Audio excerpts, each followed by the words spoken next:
하여 주시옵고 우리를 시험에 들게 하지 마시옵고 다만 악에서 구하시옵소서.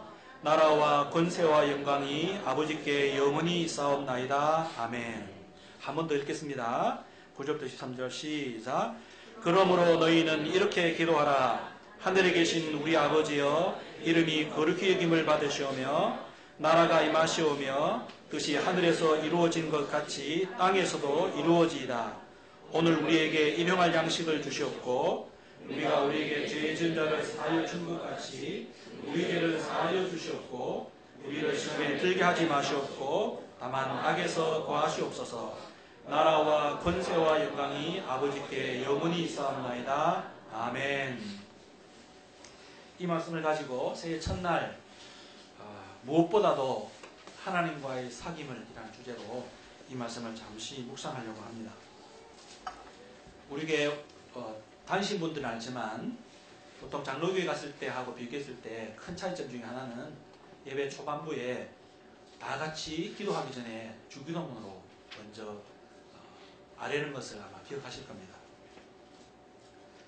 주기도문은 우리 사귐의 교회가 주님 오실 때까지 지향해야 될 기도의 제목이고 우리 삶의 소원입니다. 저는 이것이 매주마다 이렇게 드려지는 것이 한편으로는 참 감사하면서도 한편으로는 좀 걱정이 되기도 합니다. 사실 우선 저만 보더라도 이 말씀을 내가 충분히 묵상하면서 하나님 앞에 기도하는가 이런 점에서 부끄러움을 느낄 때가 있고, 또 지난 한 주간을 돌아볼 때 내가 이 주기도문의 정신으로 정말 살려고 몸부림쳤던가 그랬을 때 참 자신이 없는 때가 참 많아요. 전 그럼에도 불구하고 우리 사귐의 교회가 하나님 앞에 교회로 존재하려면, 그리고 흔히 우리가 잘 사용하는 것처럼 하나님께 영광이 되려면 건물을 크게 하고 사람들을 많이 모으는 것보다 훨씬 중요한 것이 아버지 하나님의 마음을 잘 알고 계신 예수님께서 우리에게 이렇게 기도하라고 주신 이 기도문의 정신과 하나님의 기대를 마음에 안고 순종하는 모습이 우리 하나님께 최고의 영광이 될 것 같아요. 저는 늘 부끄러움을 느끼지만 매주일마다 성도들과 함께 지속적으로 이 주기도문으로 나가려고 합니다. 어떻게 하면 이 주기도문의 정신을 가지고 생각하고 결심하고 또 순종해 나갈 수 있겠는가? 저는 제일 중요한 뿌리가 하나님과 사귐을 누리는 거라고 저는 생각해요. 우리 교회 이름이 사귐 아닙니까? 근데 제가 어제 그리고 오늘 집사람과 쭉 있으면서 진짜 오래간만에 차분하게 휙 하고 2013년을 이렇게 돌이켜보면서 좀 가슴이 덜렁했습니다. 한 가지에 대해서.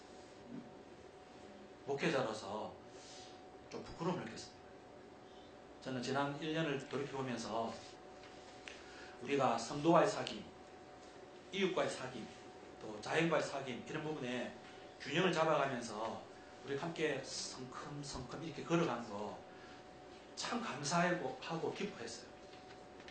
저 개인을 어제 잠시 생각하면서 어떤 교수님이 페북에 자기 심정을 올린 그 글을 읽으면서 제가 굉장히 끔했습니다.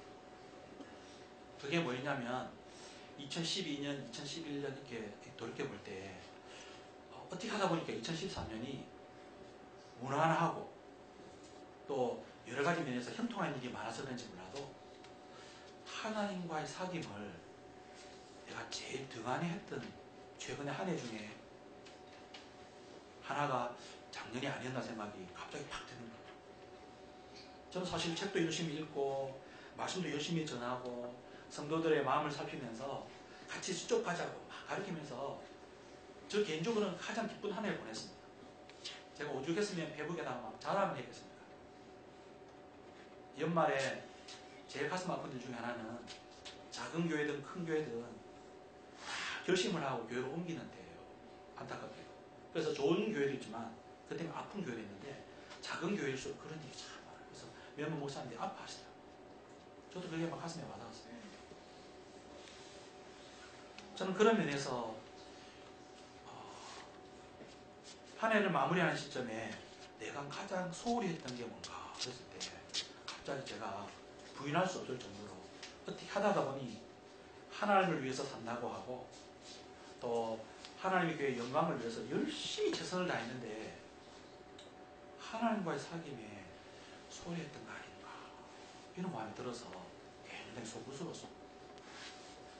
성취는 많이 했는데 그분과 사귀는 자리를 내가 즐기고 기뻐했던가 그랬을 때 자신이 안 나오는 거예요. 그걸 어떻게 알 수 있습니까? 하나님의 마음이 시각이 너무 좋은 거예요. 그 교수님은 하나님 앞에 한 해를 마무리하면서 하나님 이런 일 때문에 속상했습니다. 그러면서 막 속상한 얘기를 하나님 앞에 고백을 하면서 맨 마지막에 제일 속상한 게 뭐냐면요. 정치 지도자 때문에 속상해 죽겠습니다. 교회 지도자들 때문에 속상해 죽겠습니다. 그런데 맨 마지막에 사실은 저 때문에 속상해 죽겠다고 제일 심하다고 이렇게 고백을 하더라고요. 어떻게 하면 나는 그런 고백을 드릴 수 있을까?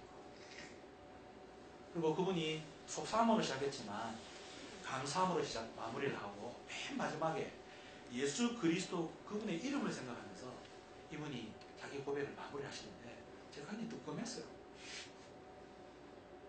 야, 이 교수님 내보다도 훨씬 더 출중하신 분이고 참 귀한 분이세요. 제가 한번 초대하고 싶은 분이신데 난 한 해를 보내면서 이런 마음과 통을 가지고 넓게 보면서 또 동시에 얼마나 내가 부족한가를 이렇게 깨닫는 면에 있어서 나는 참 피상적이다 생각을 어제 하면서 마음이 참 섭섭했습니다.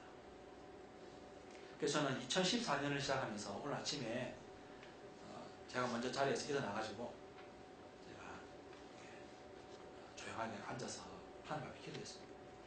그래서 2014년에 개인적으로 목회된 걸 떠나서 한 그리스도인으로 작년에 나도 모르게 열심히 했는데 하나님과 사귀는 일을 등한시 한 이거를 올 한 해는 반복하지 않고 하나님과 사귀는 일을 좀 많이 하겠습니다. 그렇게 기도하면서 올 한 해 시작해서 너무 좋았습니다. 여러분 어떠세요? 아마 우리 부인들은 아실 거예요. 우리 남편이 열심히 바깥에 살고 막 최선을 다해서 막 고생한 거 보면 막 가슴이 아프고 너무 고맙고 막 그러잖아요. 그죠? 저는 그렇지만 결혼과 가정의 목적이 먹고 사는 것도 있지만 식구들끼리 사귐을 누리는 것이 훨씬 중요한 것 같아요. 그런 부분에 잘 사귀시는지 모르겠어요. 마찬가지로 교회 안에서 활동하고 헌금하고 섬기고 다 하지만은 우리가 아무도 몰라요. 우리가 진짜 한 사람 한 사람이 하나님 앞에서 그분과 사귀어 가는 저는 인생길을 이제 한 50몇 년 살았는데요. 제일 힘든 게 뭐냐 그랬을 때 사람 사귀는 게 제일 힘들어요. 근데 동시에 사람 사귀는 게 또 제일 또 행복해요. 저는 그런 사람들과의 사귐을 생각하면서 하나님과의 사귐의 부분에 있어서 좀 더 힘을 내야 될 것 같아요. 그 말씀이 오늘 본문에 어떻게 나왔냐면요. 예수님이 이렇게 말씀하세요. 세상에 흔해 빠진 기도를 이렇게 예수님께서 비판하셨어요. 사람들 보란 듯이 막 다른 사람들의 막 주목을 받기 위해서 기도하는 거 그거 집어치우라고 그래요. 그리고 하나님 앞에 막 말을 많이 해야 막 들어주시는 줄 알고 그렇게 기도하는 거 집어치우라면서 9절에서 이렇게 합니다. 6장 9절에서 그러므로 너희는 이렇게 기도하라 하시면서 제일 첫 고백이 뭐냐면요. 하늘에 계신 우리 아버지여 이렇게 시작해요. 기도는 말해서 받아내는 게 아니라는 거죠. 기도는 넋두리에 불과한 것이 아니라는 거죠. 기도는 오늘 예수님의 가르침에 의하면 제일 먼저는 하나님 앞에 독대하는 것이고 하나님과 사귀어가는 거라고 말씀하세요. 기도의 첫 시작이 하늘에 계신 우리 아버지여 그랬을 때 우리 그리스도인들은 독특한 신앙 고백을 통해서 하나님 앞에 나아갑니다. 우리가 기도할 때 어떻게 기도를 잘할 것인가 어떻게 기도를 잘해서 응답을 받을 것인가 여기에 신경이 곤두섰다면 우리는 다른 종교에서 흔히 열심으로 기도하는 사람하고 아무런 차이점이 없어요. 우리가 진짜 예수 그리스도의 하나님을 아버지로 모시고 사는 사람이라면 기도할 때 제일 중요한 것이 뭐냐면 하늘에 계신 우리 아버지 앞에 내가 지금 서 있다는 이 사실에서 전율을 느끼고 감사함을 느끼면서 나갈 수 있어야 될 것 같아요. 기도는 사귐입니다. 무슨 일이 있어서 급해서 119 돌리듯이 기도하는 것이 우리가 흔히 생각하는 기도가 아니라는 거죠. 저는 그런 면에서 우리 성도들이 2014년을 이렇게 맞이하면서 하나님, 기도의 부분에 있어서 하나님과 사귐이 더 깊어지고 더 넓혀지기를 원하는 그런 마음이 가득했으면 좋겠어요. 이것이 우리 안에서 날마다 새로워지지 않으면 우리 기도는 자라나지 않을 거예요. 우리 삶은 변화가 별로 없을 거예요. 우리의 성품은 성격으로 남고 그만 마치고 가죠. 오늘날 우리 주변에 수많은 교회들이 있고 수많은 교회들이 있습니다. 다들 하나님이라고 고백하고 있고 아버지라고 고백하고 있어요. 근데 하나님을 잘 모르는 것 같아요. 진짜. 똑같은 용어를 쓰는데 어떤 때는 창피하게 신앙생활 하는 사람도 많아요. 같은 동료인데 부끄러움을 느낄 정도로 삶이 왜 저러실까? 그 근원을 추적해 들어가면 그분들이 믿고 따르고 있는 하나님이 예수 그리스도의 하나님 아닌 것처럼 보일 때가 참 많아요. 오늘날 유행하는 하나님이 어떤 하나님인 줄 아세요? 제가 단어 2개만 이렇게 표현합니다. 오늘날 수많은 사람들은 자기를 편하게 해주는 하나님을 막 쫓아요. 근데 예수 그리스도께서 우리에게 소개하시는 하나님은 우리를 편하게 하시는 분이 아니고 우리를 변하게 그리스도의 인격으로 만들고 싶은 분이 하나님이시라는 거죠. 그런 면에서 신실하신 하나님은 우리보다 훨씬 큰 열심을 가지고 우리를 불편하게 하더라도 우리를 변하게 하실 역량과 사랑이 있는 분이 바로 성경이 말하고 있는 하나님 아버지라는 거예요. 제가 한 해 한 번씩 주기도문에 대해서 이렇게 반복해서 말씀드리려고 하는데, 제가 최근에 이제 집었던 책이 가장 위험한 기도와 주기도 이런 책이 있어요. 제목이 특이하지 않습니까? 가장 위대한 기도라는 거 우리가 참 동의 많이 하겠는데, 우리 김용봉 우리 목사님은 가장 위험한 기도가 주기도라고 했어요. 하나님을 알아가면서 주기도문을 드리지 않으면 그 주기도문의 가운데 글자가 똑 빠지면서 주문이 돼요. 우리도 모르는 사이에 막 아뢰는 거 있잖아요. 기도의 정신으로 하나님과의 사귐이 없으면 겉으로는 유창한 기도이지만 사실 알고 보면 주문밖에 안 한다는 거죠. 그러면서 이분이 위험하다고 그랬어요. 우리를 착각하게 만들기도 하고 진심으로 이 기도를 드리면 우리를 변화시킬 수 있기 때문에 굉장히 위험합니다. 지금까지 우리는 어떤 하나님을 소중히 여기고 어떤 하나님 앞에 감사하며 살았는지 모르겠는데, 이 목사님이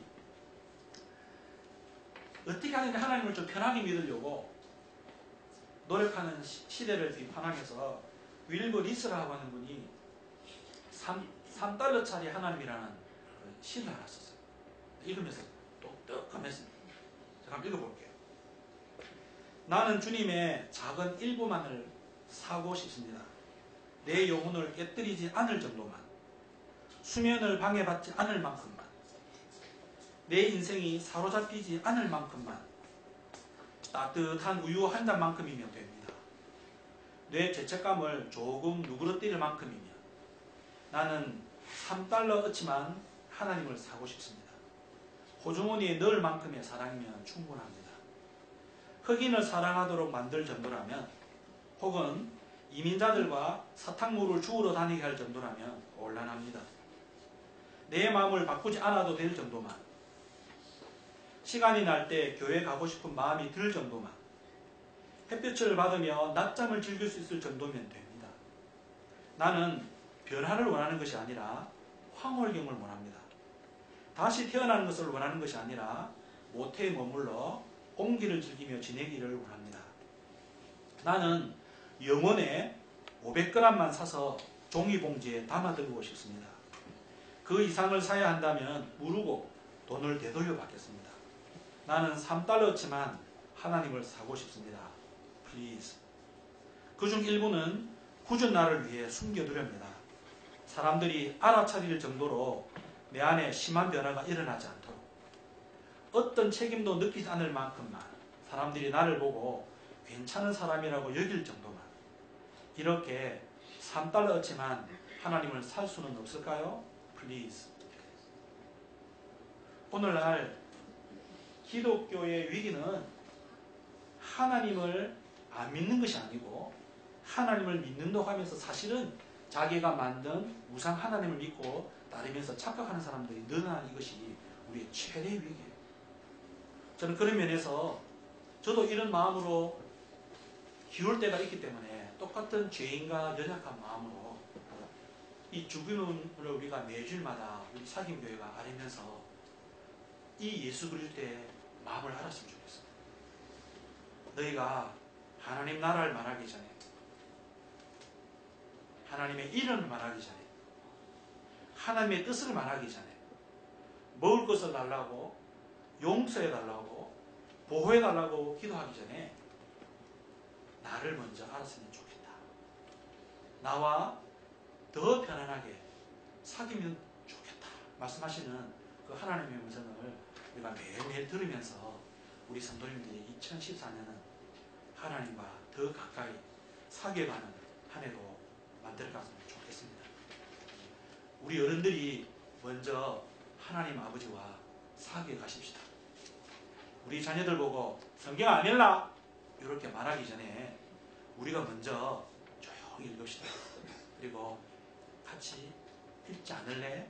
이렇게 얘기하면서 우리 아이들도 성경을 통해 하나님을 알아갈 수 있도록 온 가정이 교회로 모일 때나 가정으로 흩어질 때나 우리 일터에서 성경 읽는 것을 통해서 그리고 성경을 통해서 하나님을 알아가면서 우리의 기도가 위대한 기도가 되고 우리의 삶이 편안한 삶이 아니라 변화되는 삶으로 나아갈 수 있도록 이 한 해 열심히 달려가고 또 입에서 보다가 아닌 것 같다 싶을 때는 요즘 지사님 기도 별로 안 하시죠? 이런 얘기할 수 있는 우리 교회가 됐으면 좋겠습니다.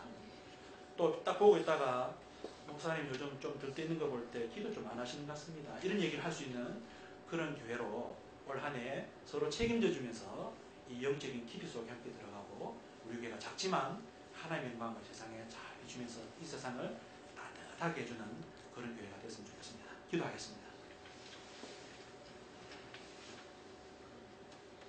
하나님 아버지, 우리가 교회를 오래 다니면 다닐수록 신앙의 삶이 편안하고 익숙해집니다. 축복이기도 하면서 또 위기인 것을 기억합니다. 우리 스스로 착각하기 때문입니다. 내 기도의 내용이, 내 기도의 방향이 날마다 성숙해져 가고 새로워져야 하는데 똑같은 말이 반복되고 또 미사유구만 남는 기도로 전락할 때에 내가 기도가 필요한 때에 부랴부랴 사람들을 찾아다닐 때에 우리가 하나님을 외면하고 있음을 고백합니다.